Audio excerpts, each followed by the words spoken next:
এই কুরবানি আসার তো এক বিশাল ইতিহাস।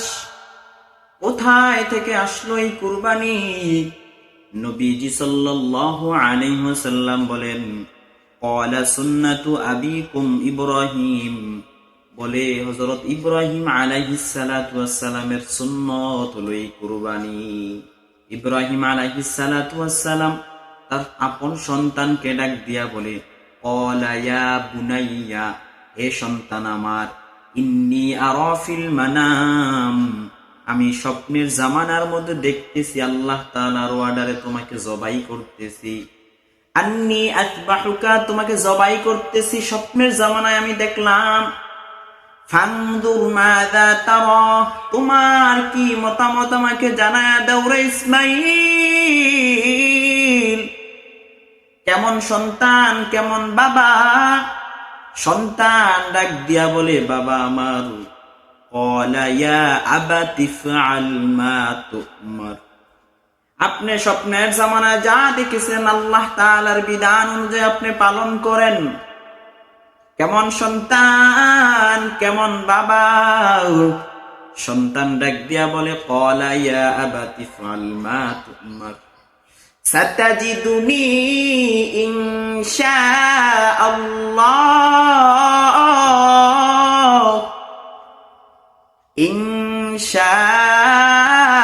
ইনশাআল্লাহু মিনাস সাবিরিন। সন্তান ডাক দিয়া বলে, বাবা ধৈর্য ধারণের মধ্যে আমি ইসমাঈলকে পেয়ে যাবেন। কিন্তু মায়ের কণ্ঠে সন্তান একটু জানায়া দেন, বাবা আমার, আমাকে যদি আপনি বাড়িতে বলতেন, আমার ওই মার কাছ থেকে আমি একটু বিদায় নিয়ে আসতাম, আমার মাকে আমি একটু সালাম জানায়া দিতাম। ও বাবা আমার, আপনি আমার মার কাছে বলেন নাই, আমার কাছে আগে বলেন নাই, কোনো দুঃখ নাই। কিন্তু আমাকে জবাই করার পর আপনি যখন বাড়িতে যাবেন, আমার মা তো ইসমাঈল তালাশ করে করে করে কান্না করবে। ও বাবা আমার, আপনি আমার মাকে আমার সালামটা জানায়া দিবেন, আমার মাকে বিন্দু পরিমাণ একটুকু ধমক দিবেন না। আমার মা যখন বলবে আমার ইসমাঈল কই, ডাক দিয়া বলবেন, ও বিবি আমার, তোমার ইসমাঈলের সাথে কিয়ামতের ময়দানে তোমার দেখা হবে। এই কথা বলে আমার মাকে একটা সান্ত্বনা দিয়া দিবেন। আল্লাহ তাআলার অর্ডারে ইসমাঈলকে ইব্রাহিম আলাইহিস সালাতু ওয়াস সালাম জমিনের মধ্যে শোয়া দিলেন। কেমন সন্তান ডাক দিয়া বলে, বাবা আপনি যখন আমাকে জবাই করবেন, আমি যখন কষ্টে লড়াচড়া করব, ছটফট করব, আপনার হাতে পায়ের মধ্যে আমার পাওগুলা লেগে যেতে পারে, আমার পাওগুলা বেঁধে ফেলেন, আমার হাতগুলা বেঁধে ফেলেন। কেমন সন্তান, আবার কেমন বাবা।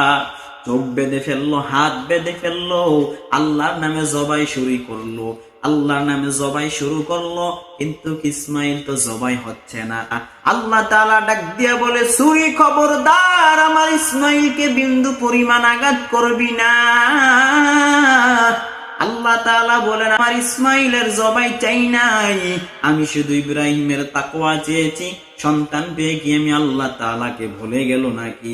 এই জন্য আমি আল্লাহ তাআলা পরীক্ষা নেওয়ার জন্য ইব্রাহিমকে স্বপ্নের মধ্যে আমি আল্লাহ দেখিয়েছি প্রিয় বস্তুকে জবাই করার জন্য। ও জিবরাইল, কোথায় যাও? যাও জান্নাত থেকে একটি দুম্বা নিয়ে যাও। জান্নাত থেকে জিবরাইল আলাইহিস সালাতু ওয়াস সালাম একটি দুম্বা নিয়ে হাজির হয়ে গেল। জান্নাত থেকে যখন দুম্বা নিয়ে যায়, একটু সময় লেগে যায়, সাথে সাথে বারবার ইসমাঈলকে জবাই করার জন্য ইব্রাহিম নবী চেষ্টা চালাচ্ছে। ছুরিটা এমন রাগের মাথায় ছুরিটা জমিনের মধ্যে আবার নিক্ষেপ করে দিল। যখন ছুরিটাকে নিক্ষেপ করলো, নিক্ষেপ করার পর ছুরিটা এমন ধারালো ছিল, একটা পাথর দুই খণ্ড হয়ে গেল। দুই খণ্ড হয়ে যাওয়ার পর জিবরাইল আলাইহিস সালাতু ওয়াস সালাম ডাক দিয়া বলে, আল্লাহু আকবার, আল্লাহু আকবার। জমিন থেকে ইব্রাহিম আলাইহিস সালাতু ওয়াস সালাম বলে, আল্লাহু আকবার, আল্লাহু আকবার, লা ইলাহা ইল্লাল্লাহু, আল্লাহু আকবার, আল্লাহু আকবার, ওয়ালিল্লাহিল হামদ। আল্লাহ তাআলার কাছে এই কথাটা এত প্রিয় হলো, আল্লাহ তাআলা বলেন, যাও যাও যাও, এই কথাটাকে কিয়ামত পর্যন্ত মুমিন নরনারী বান্দার জন্য জিলহজ মাসের 9 তারিখ থেকে 13 তারিখ পর্যন্ত আল্লাহ রব্বুল আলামিন ওয়াজিব করে দিলেন।